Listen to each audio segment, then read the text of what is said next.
how could she see that? She couldn't believe it. And so I went to the trial. I helped cover the trial, and I was there on the last day when these 8 young men who stood trial together were sentenced and were found guilty. And one of them was given 26 years to life, and the other 7 were sentenced to 35 years to life. And I remember my daughter came to pick me up that day after I had written my story, and she knew about all the doubt I have. And so when I got in the car, she said, "What happened?" And I just started sobbing because I felt I had witnessed something so unjust. And yet I was angry at God because I thought, how can you allow this kind of thing to happen? And I had to put it behind me because I felt the only way to survive, to ever get another good night's sleep, was just to forget it. And I worked on doing that. And a decade passed, and I wrote an autobiography, and I went on a book tour. And I came back from the book tour to a letter from one of the young men, a young man named Chris. And Chris had written me this letter, and he said something like, "I saw an article in USA Today about your book, and I was surprised to see that we had anything in common." He said, "I used to pray that something bad would happen to you because I felt like you were responsible, as well as the rest of the media, for my being here in prison." He said, "However, I learned that prayer is not for bad, and I will pray now that you'll be able to help other young people." He said, "But still, I'm innocent." And before I had put that letter down, I had all those old doubts again. And so I wrote Chris to say, "Can I come to interview you?" And he said he wanted me to go see this woman named Mary. And Mary is the mother of one of the guys who's in prison on this case, and she also has been like a mother to another one of them who she took in and helped raise. And I went to see Mary, and we had about a 2-hour interview. It was going very well, and when I got ready to go, Mary started crying and trembling, and she reached her hand out to me, and I took her hand, and I said, "What's wrong?" And she said, "Patrice," she said, "a year after my son had been in prison," she said, "I got on my knees," and she said, "I used to drink. And she said, I said to God, please take away the taste of alcohol and bring my son home safe." And she said she had to repeat this a few times before she looked up and she saw an angel, a man, she said, an angel coming out of the wall. And he said to her, he said, "You'll never drink alcohol again. I will keep your son safe, and one day a woman will come, and she will help bring your sons home." She said, "I think you are that woman." And I looked at her and I smiled very nicely. And in my head, I'm thinking, I ain't that woman. Lady, it ain't me. I came here. I'm going to do a little story. I wanted to do a feature story to look at these guys where they are in their heads now and, maybe interview the police, and that was it. But I went back to the paper, and I got permission to go interview Chris, and I went to the prison. And Chris showed me a letter that was from one of the main witnesses against him. And this witness was writing him to apologize for lying. So I took that letter back to the Post, and I was hoping that that would be enough to allow them to let me reinvestigate. I thought, okay, maybe I need to do this. And they said no, it wasn't enough. So it just so happened about this time I was going out to write my second book. And while I was out working on that, I decided to do some investigating on my own. And one of the things that I found was that there was a young man named James McMillan who lived in one of those houses that has the back facing that alley. And that since that murder, he had killed another woman in an alley, sodomized her, supposedly during a robbery. He'd gotten caught for that. And he was in prison for life. Now, when I took that back, the Post said, okay, we've got something. And I took that back after I came back from writing my book, and they told me that then I could work on this case. When you're called to come out of your comfort zone, trust me, you will not be alone. And so during this time, there were things that began to happen that I could not explain.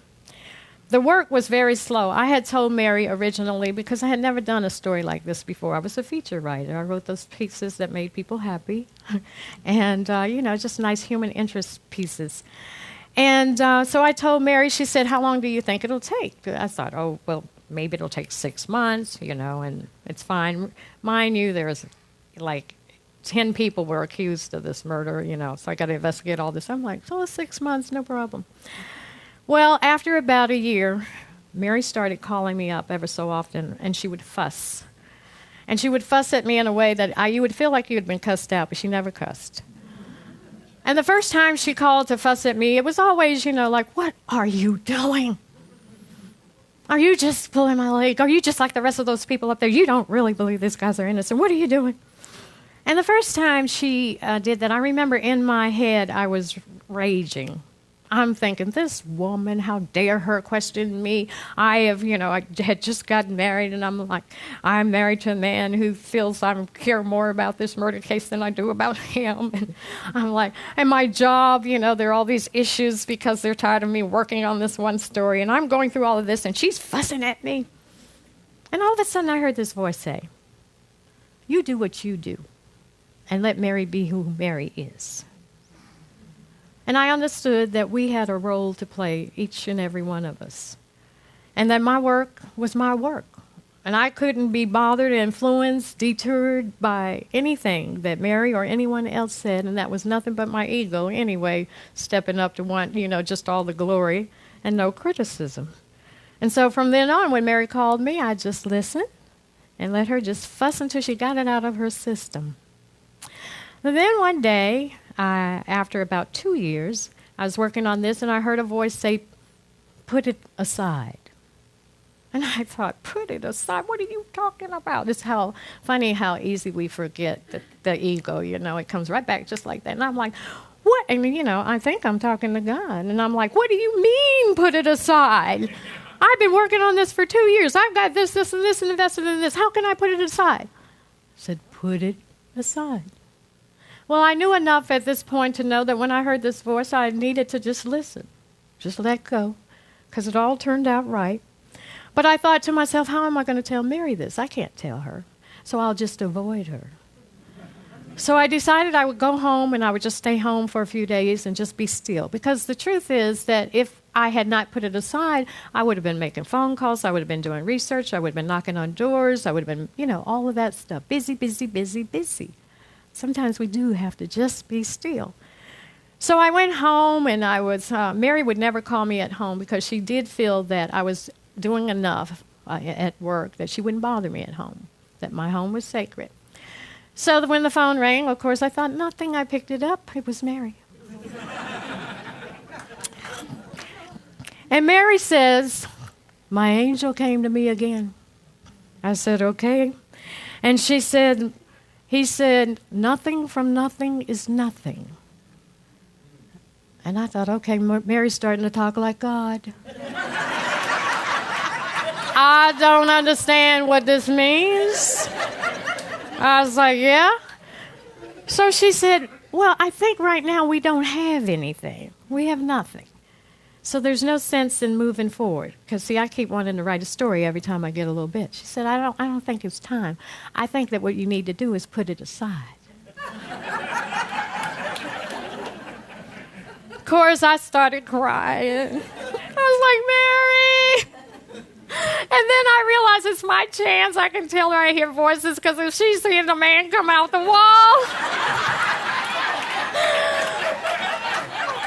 I was like, Mary, a voice told me to put it aside. She said, well. She said, I think that's what you need to do. So I did, just to wait to see what I would hear.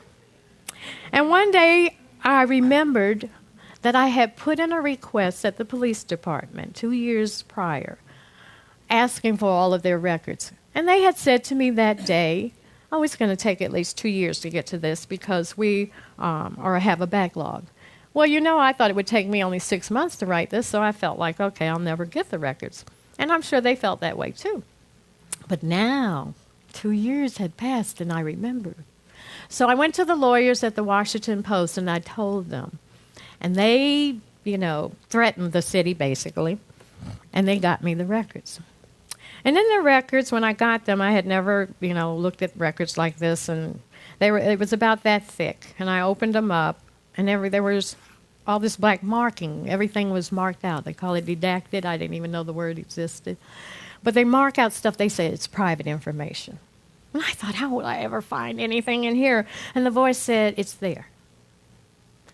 And so I just started slowly going through all these pages until I was able to put together a story that was different than the story that the police had told.